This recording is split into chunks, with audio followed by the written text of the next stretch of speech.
Have you ever said something in a meeting only to have someone else say the same thing later and suddenly everyone listens to them instead of you? The issue isn't your idea, it's how you present it. Many professionals unknowingly weaken the statement with hesitant language. Here's a simple fix. Replace I think with I am confident or I strongly believe.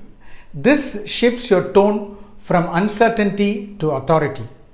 Example, I think this strategy might work.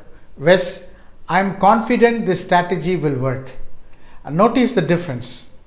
One sounds doubtful, the other sounds decisive. Try this in your next conversation and watch how people start paying attention.